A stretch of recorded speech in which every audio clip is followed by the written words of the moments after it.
तो आप सभी का मानसी एजुकेशन सेंटर पर स्वागत है। तो हम लोग आज एक टॉपिक लेकर आए हैं जिसका नाम है संघ। संघ यानी संघ के बारे में चर्चा। पॉलिटी का एक क्लास है संघ के बारे में, जो कि भाग जो है 5 में है।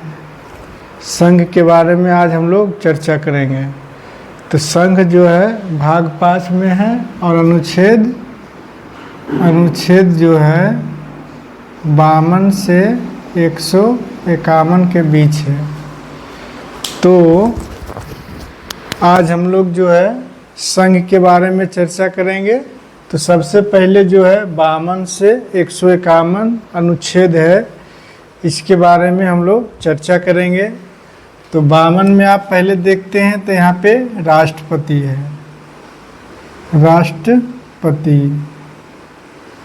52 में कौन है? राष्ट्रपति है। तो 52 से हम लोग देखेंगे तो जिसे अनुच्छेद 52 है, 53, 54, 55, 57 यानी राष्ट्रपति की जो चर्चा है ये है 52 से 61 तक। कहाँ तक है? 52 से 61 के बीच में राष्ट्रपति की चर्चा है। तो राष्ट्रपति का निर्वाचन किस प्रकार होगा, राष्ट्रपति का कार्य क्या होगा, इसके बारे में चर्चा जो है 52 से 61 के बीच है। अनुच्छेद 52 से 61 के बीच। तो देखते हैं कि 52 से 61 तक क्या क्या इसमें दिया गया है, कौन सी बातें कही गई है राष्ट्रपति के बारे में। तो चलिए देखते हैं 58, 59, 60 और 61। तो इसका एक ट्रिक है, उसको याद आप लोग रखेंगे तो इसको याद करना नहीं पड़ेगा। पकानी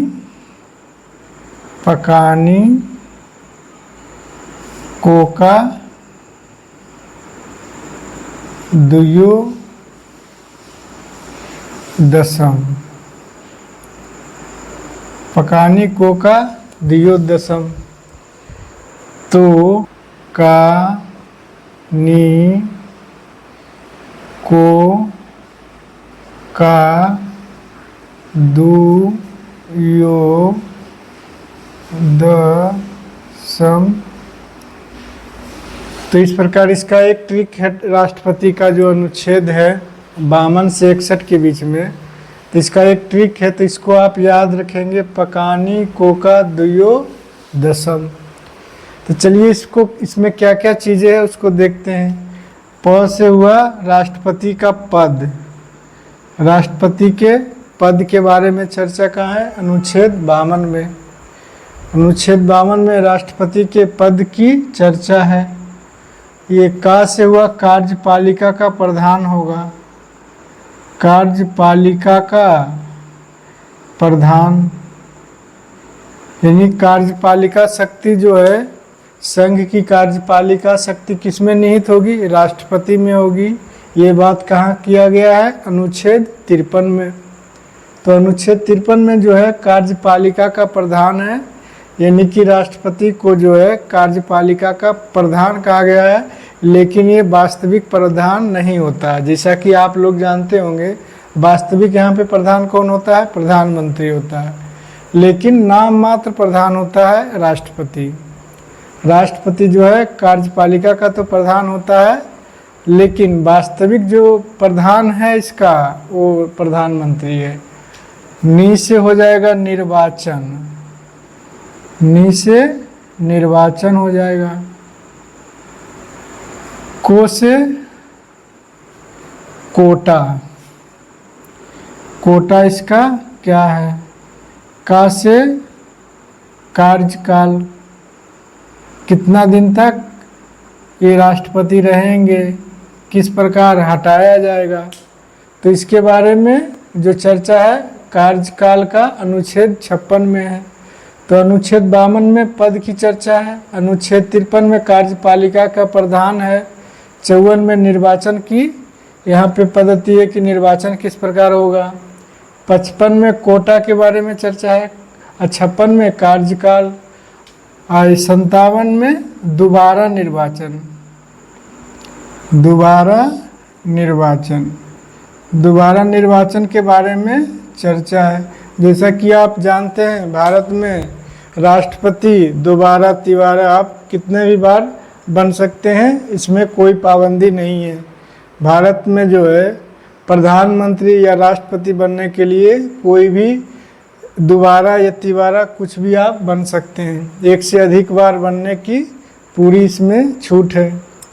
तो उसके बाद देखते हैं यहाँ पे 58 में योग्यता के बारे में चर्चा है। योग्यता, क्या क्या योग्यताएं होनी चाहिए राष्ट्रपति बनने के लिए, क्या क्या योग्यताएं होनी चाहिए।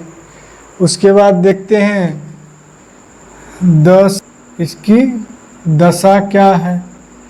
यहाँ पे योग्यता के बाद 59 में दशा के बारे में चर्चा की गई है और 60 में जो है शपथ के बारे में चर्चा है।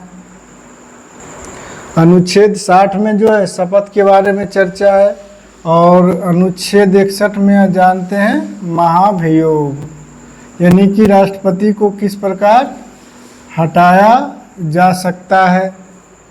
राष्ट्रपति को किस प्रकार हटाया जा सकता है, उसको महाभियोग कहा जाता है। जैसा कि आप देखे थे सर्वोच्च न्यायालय के मुख्य न्यायाधीश जो हैं उनको हटाने के लिए भी महाभियोग की प्रक्रिया अपनाई जाती है। तो यहाँ पर भी राष्ट्रपति को हटाने के लिए जो है महाभियोग की प्रक्रिया अपनाई जाती है। तो एक बार फिर से इसको देखते हैं कि राष्ट्रपति की जो चर्चा है 52 से 61 के बीच में है। तो सबसे पहले जो है राष्ट्रपति का पद की जो चर्चा है अनुच्छेद 52 में है। अनुच्छेद 53 में जो है कार्यपालिका का प्रधान होगा, ऐसा इसमें अनुच्छेद 53 में लिखा है। 54 में निर्वाचन के बारे में है, 55 में कोटा के बारे में, 56 में कार्यकाल, 57 में दोबारा निर्वाचन के बारे में है, 58 में योग्यता क्या होनी चाहिए, 59 में दशा क्या होनी चाहिए, शपथ के बारे में 60 में चर्चा है और 61 में महाभियोग के बारे में चर्चा है। तो इतना अनुच्छेद जो है राष्ट्रपति के बारे में हम लोग को पढ़ना है। तो एक एक करके हम लोग इसके बारे में चर्चा करेंगे। पहले अनुच्छेद 52 के बारे में चर्चा करेंगे, फिर 53, उसी के आगे चलते हुए हम लोग 61 तक चर्चा करेंगे। तो सबसे पहले चलिए अनुच्छेद 52 के बारे में हम लोग चर्चा करते हैं। तो हम लोग जो है राष्ट्रपति के बारे में अब चर्चा करते हैं एक एक अनुच्छेद के बारे में। तो पहला जो अनुच्छेद है अनुच्छेद 52 है। 52 में क्या कहा गया है कि भारत का एक राष्ट्रपति होगा। क्या होगा? भारत का एक राष्ट्रपति होगा।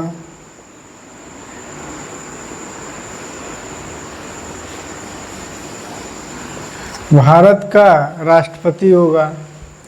तो इसकी चर्चा अनुच्छेद 52 में की गई है और इसमें कहा गया है कि यह कार्यपालिका का प्रधान होगा। भारत का प्रमुख होगा और इसका जो पद है कहाँ से लिया गया है? पद जो है ब्रिटेन से लिया गया है। तो भारत का प्रमुख के बारे में अगर चर्चा होगी तो कौन होगा? राष्ट्रपति होगा। तो भारत का प्रथम नागरिक भी राष्ट्रपति ही होता है। तो लेकिन जो भारत का प्रमुख होता है वो वास्तविक प्रमुख राष्ट्रपति नहीं बल्कि प्रधानमंत्री यहाँ होता है। ये नाम मात्र का प्रमुख है। वास्तविक जो प्रमुख हैं वो कौन है? प्रधानमंत्री होते हैं, जैसा कि आप लोग जानते होंगे। और उसके बाद इसके पद के बारे में, जो पद है ये कहाँ से लिया गया है?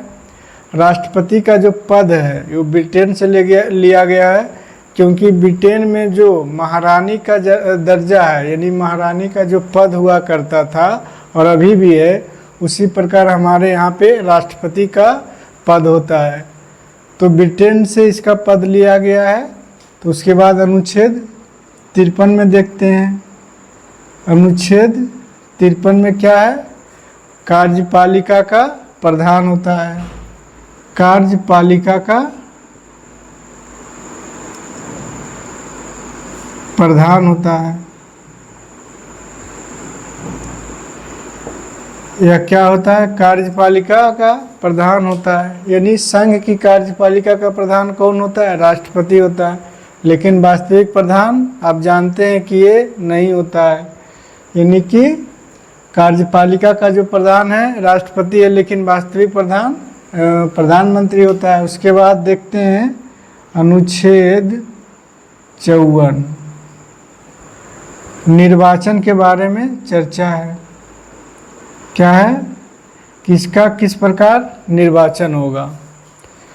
तो इसके बारे में जो शर्तें हैं, एकल संक्रमणीय मत पद्धति,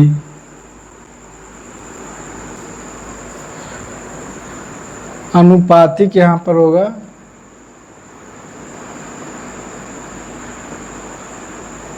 अनुपातिक एकल संक्रमणीय मत पद्धति द्वारा होता है।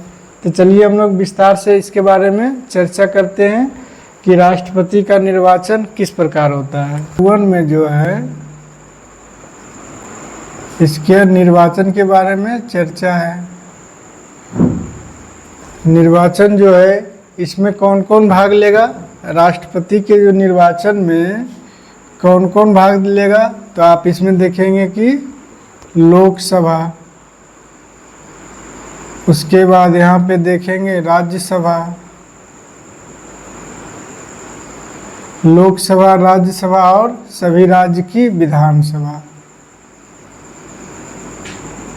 इनके जो सदस्य हैं वही राष्ट्रपति के चुनाव में भाग लेंगे। यानी राष्ट्रपति के चुनाव में इनके निर्वाचन में लोकसभा, राज्यसभा और विधानसभा के निर्वाचित सदस्य इसमें भाग लेंगे। और इसका निर्वाचन किस प्रकार होगा, अनुपातिक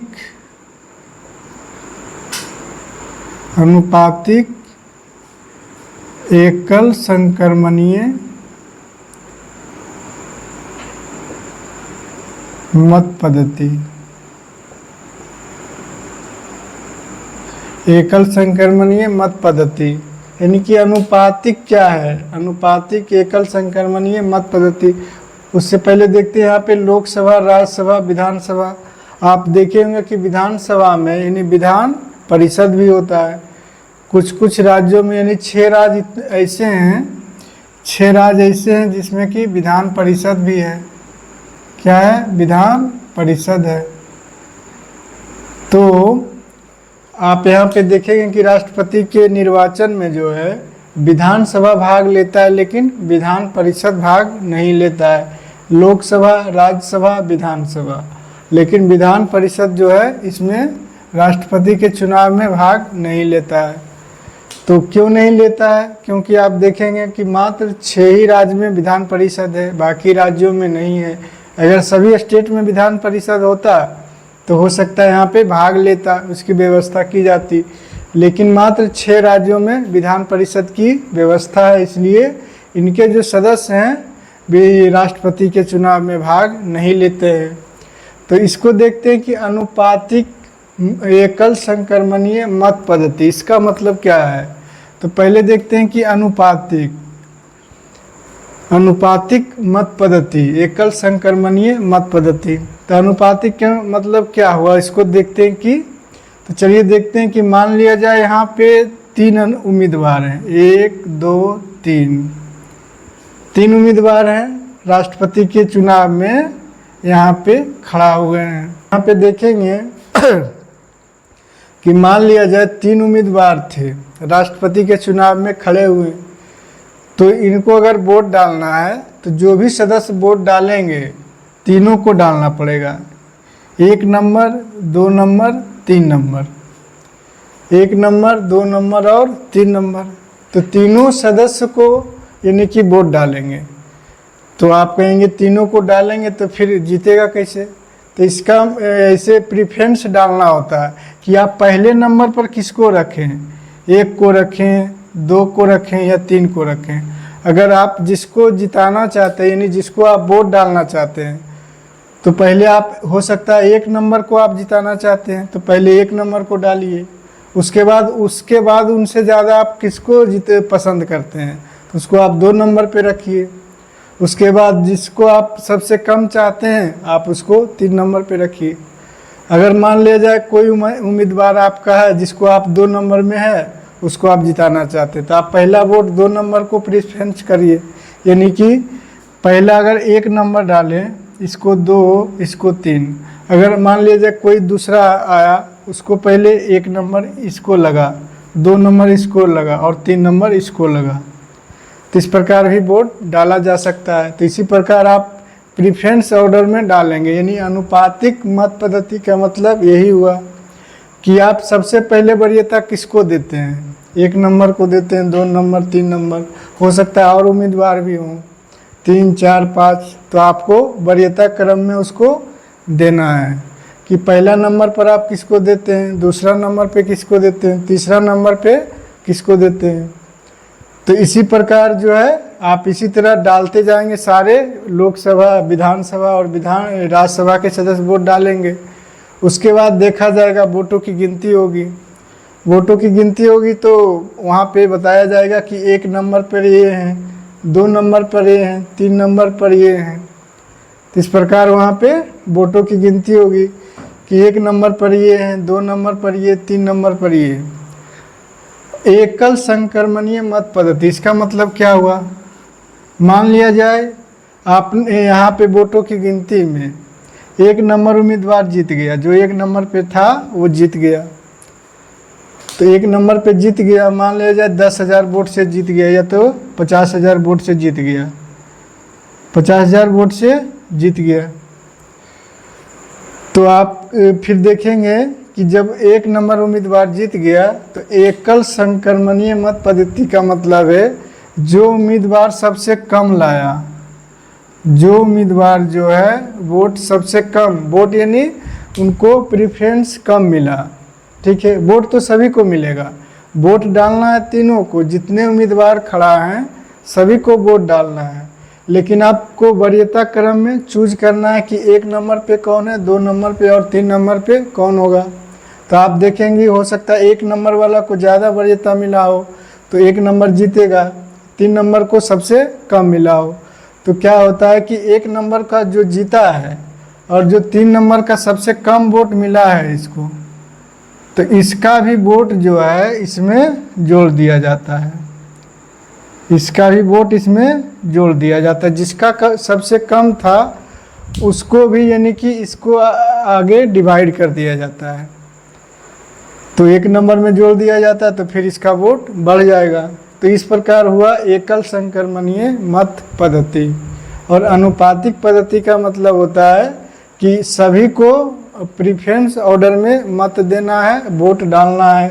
1 नंबर पे आप किसको रखते हैं, 2 नंबर पे, 3 नंबर पे, तो इस प्रकार जो है आप सभी को वोट डालना पड़ेगा। तो इस प्रकार इसकी विजय होगी। तो चलो और भी देखते हैं कुछ फैक्ट चीज़ें हैं। तो इसमें होता है कि प्रथम चरण की मतगणना, प्रथम चरण की मतगणना, प्रथम चरण की मतगणना का मतलब क्या होता है कि आप पहले चरण की मतगणना हुई, जिसे आपने देखा वरीयता क्रम 1, 2, 3, यानी कि 1, 2, 3। तो यहाँ पे देखेंगे कि हो सकता है कि प्रथम चरण की मतगणना हुई, तो ऐसा भी तो हो सकता है जितना वोट 1 को मिला उतना 2 को भी मिला, ऐसा भी तो बराबर हो सकता है। जैसे वरीयता क्रम में अगर वोट डाला जाता है तो हो सकता है कि जितने आदमी 1 को डाला उतना 2 को भी डाल दिया, या तो हो सकता है 3 को भी डाल दिया। तो अगर 2 वोट सेम हो गया, यानी कि ये दोनों मान लिया जाए 1 नंबर 2 नंबर सेम हो गया, पहली बार गणना हुई तो 1 और 2 सेम हो गया, तो इसके बाद क्या होगा, इसके बाद देखा जाएगा कि दूसरे वरीयता क्रम की मतगणना में कौन होगा। तो दूसरे चरण की मतगणना होगी, दूसरे चरण की मतगणना होगी। तो इस प्रकार देखा जाएगा कि दूसरे चरण की मतगणना में कौन विजय होगा। तो इस प्रकार जो है प्रथम चरण की मतगणना भी होती है, अगर बराबर की स्थिति हुआ तो दूसरे चरण की मतगणना होगी। उसके बाद देखते हैं कि दूसरे मतगणना के चरण में जो राष्ट्रपति पहले कौन जीते थे, बीबी गिरी। बीबी गिरी जो है दूसरे चरण की मतगणना में जीते थे। दूसरे चरण की मतगणना में जीतने वाले प्रथम राष्ट्रपति कौन थे, तो बीबी गिरी थे। दाता जिसका नाम है अप्रत्यक्ष मतदान। अप्रत्यक्ष मतदान। तो अप्रत्यक्ष मतदान का मतलब क्या होता है? अप्रत्यक्ष मतदान का मतलब होता है कि जिसमें जो है, जिसमें जनता सीधे भाग नहीं लेती है। जिसमें जनता सीधे भाग नहीं लेती है, जैसे आप जो जनता जो है राष्ट्रपति के चुनाव में भाग नहीं लेती है, इसलिए इसको अप्रत्यक्ष मतदान कहा जाता है। जनता द्वारा चुने गए एमएलए जो होते हैं वो इसमें मतदान करते हैं, जैसे लोकसभा, राज्यसभा, विधानसभा, इनके जो सदस्य होते हैं वही जाके इसमें भाग लेते हैं। जनता इसमें भाग नहीं लेती है, इसलिए इसको अप्रत्यक्ष मतदान कहा जाता है। गया है कि इसके चुनाव में जो है लोकसभा रहेगा, राज्यसभा और विधानसभा।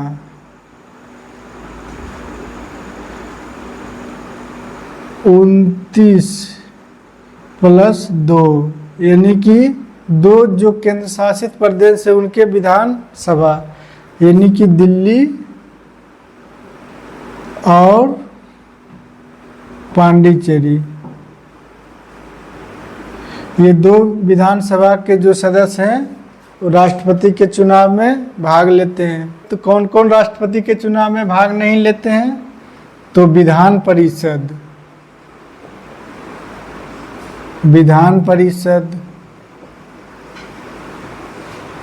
और जो राज्यसभा में जो है राष्ट्रपति जो मनोनयन करता है 12 सदस्य को, 12 सदस्य का जो मनोनयन होता है राज्यसभा में, मनोनयन मतलब राष्ट्रपति जिसको मनोनीत करते हैं राज्यसभा में 12 सदस्य, वो भी इसमें भाग नहीं लेते हैं। और लोकसभा में जो है, लोकसभा में 2 एंग्लो इंडियन की जो व्यवस्था थी,